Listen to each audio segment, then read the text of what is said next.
नमस्कार, मी Ganesh Jagtap.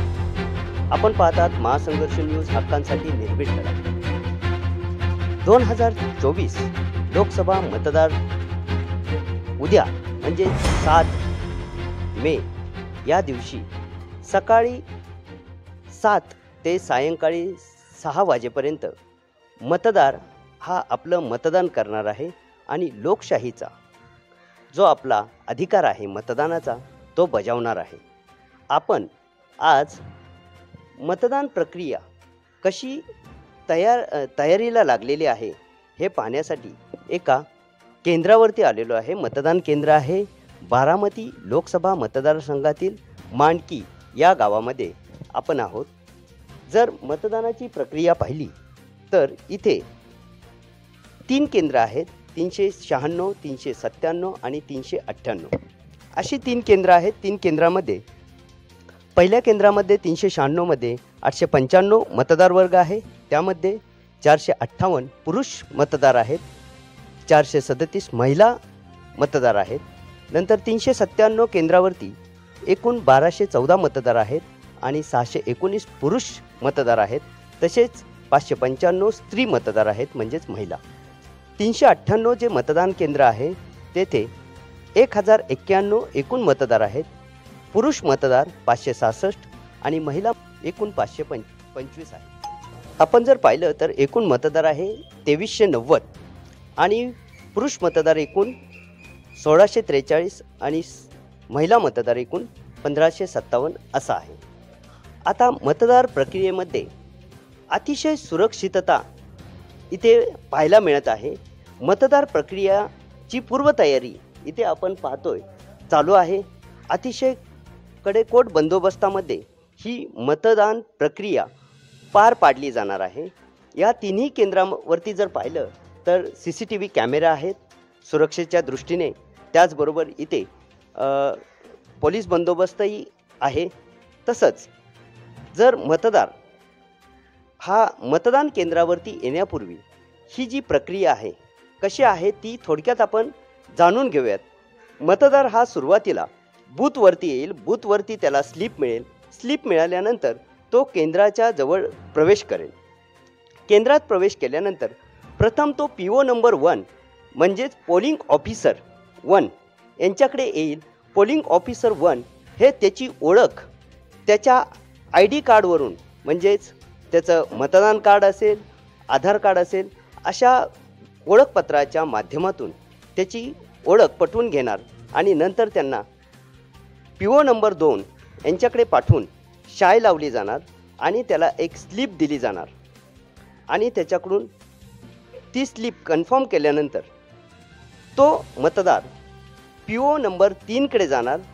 PO number 3 ही त्याची जी बोटाला लावलेली शाई आहे ती पाहणार, चेक करणार. शाईचे कन्फर्मेशन झाल्यानंतर तो मतदार EVM मशीनजवळ जाऊन आपला योग्य उमेदवार निवडून ती आपली प्रक्रिया सुरू करणार. EVM पॅडवरती जेव्हा तो मतदार येणार त्यावेळी तो मतदार आपलं मतदान प्रक्रिया सुरू करत असताना EVM मशीनचं बटन दाबणार. बटन दाबल्यानंतर बीप होणार. बीप झाल्यानंतर पुन्हा VV पॅडवरती त्या मतदाराला आपण केलेल्या मतदानाची खात्री होणार आणि स्लिप VV पॅडवरती त्याला 7 सेकंद एवढ्या कालावधीत दिसणार आणि ती स्लिप कन्फर्म झाल्यानंतर ती कट होऊन त्या VV पॅडच्या मशीनमध्ये जमा होणार. म्हणजे एक EVM मशीनद्वारे तो मतदान प्रक्रिया पूर्ण करणार. नंतर VV पॅडवरती त्याला स्लिप कन्फर्मेशन होऊन त्याची स्लिप देखील तिथे जमा होणार. आणि तिसरी प्रक्रिया म्हणजे ते मतदान कन्फर्म झाल्यानंतर पुन्हा बीप वाजणार आणि त्याला कन्फर्मेशन तेथील मतदार PO नंबर 3 हे कन्फर्म करूनच नंतर बाहेर सोडणार.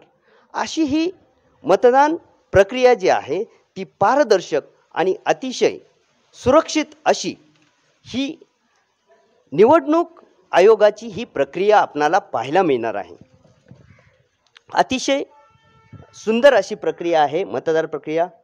काय करावे नंतर काय करू नये, रांगेत कसे उभे राहावे, रांगेमध्ये उभे राहा आणि आपला नंबर येईपर्यंत वाट पहा. मतदान केंद्रामध्ये व आसपास शांतता राखा. भारत निवडणूक आयोगाने निर्धारित केलेले छायाचित्र ओळखपत्र दाखवा. मतदान कसे करावे या सूचनांचे निर्देशांचे पालन करावे. मतदान पथकासोबत सौजन्याने वागावे. मतदान केल्यानंतर शांततेत मतदान केंद्राबाहेर पडावे. त्याचबरोबर काय करू नये, मतदान करण्याच्या बदल्यात लाच घेणे अपराध आहे. तोतियागिरी करणे हा गुन्हा आहे. मतदान प्रक्रियेमध्ये कोणत्याही प्रकारचा अडथळा आणू नये, अन्यथा आपणास तुरुंगवास होऊ शकतो. EVM व्हीव्हीपॅट सहित मतदान साहित्याला हानी नुकसान पोचू नये, अन्यथा आपणास तुरुंगवास होऊ शकतो. मतदान पथकाला मतदान प्रक्रियेदरम्यान बाधा आणू नका, अन्यथा आपणास तुरुंगवास होऊ शकतो. मतदान केंद्रात व मतदान केंद्र परिसरात थुंकणे, घाण पसरवणे अपराध आहे. मोबाईल दूरध्वनी मनाई आहे. धूम्रपान मनाई आहे. शस्त्र मनाई आहे. छायाचित्र घेण्यास मनाई आहे. तसेच हेल्पलाईन नंबर देखील दिलेला आहे 1950 म्हणजे 1950 हा हेल्पलाईन नंबर देखील मतदाराला त्याच्या काही शंका असतील तर त्यासाठी हा भारत निवडणूक आयोगाकडून दिलेला आहे. नंतर इथे इशारा म्हणून देखील वॉर्निंग आहे एक, निवडणुकीच्या वेळी तोतियागिरी करणे हा दखलपात्र अपराध आहे. असा अपराध करणाऱ्या इस्मांना पोलिसांकडून तात्काळ अटक करण्यात येईल. म्हणजे अतिशय कडक अशी नियमावली इथे सुरक्षेच्या दृष्टीने आपणाला पाहायला मिळणार आहे. तसेच जर बारामती लोकसभा मतदारसंघ जर पाहिला तर या बारामती लोकसभा मतदारसंघामध्ये एकूण 38 उमेदवार आहेत आणि 39 नंबर जर पाहिला तर वरीलपैकी कोणीही नाही, म्हणजेच नोटा हा आहे. तर अशा पद्धतीने ही निवडणूक प्रक्रिया आपणाला उद्या म्हणजेच 7 मे 2024 रोजी पाहायला मिळणार आहे. इकडे जर पाहिलं आपण तर न्यू इंग्लिश स्कूल मानकी या शैक्षणिक संकुलामध्ये आपल्याला 3 केंद्र पाहायला मिळतील. केंद्र नंबर 396, 397 आणि 398. आपण जर पाहिलं तर इथे पोलीस सुरक्षेच्या दृष्टीने पोलीस बंदोबस्त आहे मोठा. आणि इथे मतदार वर्गाने म्हणजेच मतदारांनी आपलं मतदान आणि लोकशाहीचा अधिकार हा बजवावा आणि जास्तीत जास्त टक्केवार मतदानाची ही वाढवून आपण घराबाहेर येऊन मतदान करावे, हीच महासंघर्ष न्यूजकडून सर्वांना विनंती.